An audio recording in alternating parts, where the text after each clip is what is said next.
Hi folks, and welcome back to the Star Wars Library, where Star Wars is in print, and today we're going to be talking about one issue from the Marvel comic book series from 1985. And this is the 103rd issue, and it is this cover right here, and it is called Tie. And of course, this can be found in our A Long Time Ago Volume 7 omnibus from Dark Horse. So, going through the story here. Princess Leia is on a mission to Zeltros, and of course her ship is damaged and she has to crash land on this planet to make repairs. Typical early Star Wars, right? We've seen this quite a few times. For example, Shadows of Mimban, we've seen this in other Marvel series. This isn't anything new.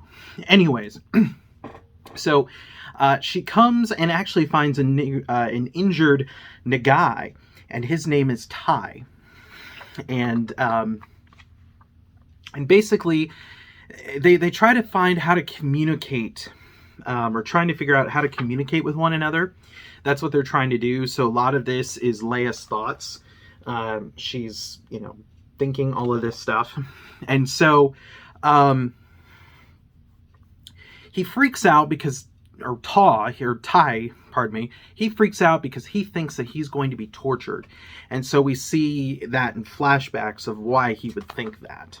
And so when we get to the end of the story, Leia basically kind of leaves him alone as the Toffs invade this new species or these new characters. And basically, that's kind of how it ends. There's, of course, some Zeltrons and such. And that's pretty much the end of the story. It's a quick little story. There really isn't too much to it. The Nagai sees that maybe there is more to this conflict than what meets the eye. Basically because of how the Toffs are involved. We really only have 4 issues left in this series. And that's something to really consider, is at least when this was being written. Because I think Mary Jo Duffy, at least at the time, or Marvel, knew that, hey, we only have, a few more issues to kind of wrap all this up. We're going through this Nagai war, and now suddenly, we got to wrap this up.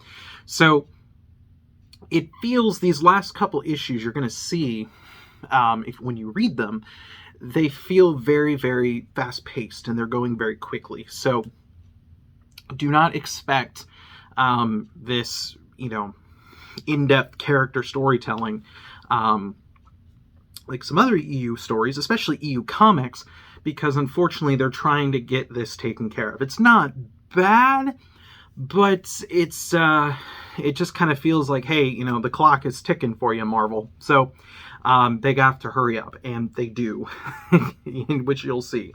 So is the story an essential read? I would actually say yes, it is. As kind of quick and as kind of a straightforward thing it is, because it does set up Ty. It sets up the Toffs. They are going to be major players going forward in these last couple issues. And so if you are reading this Marvel series, or at least reading the Nagai War, I do think that it is worth your time. And honestly, I would definitely get involved and check this one out. It's actually not that bad either. So kind of a quick one today, folks, but that is all I have for you today. So I will see you next time with another episode of the Star Wars Library.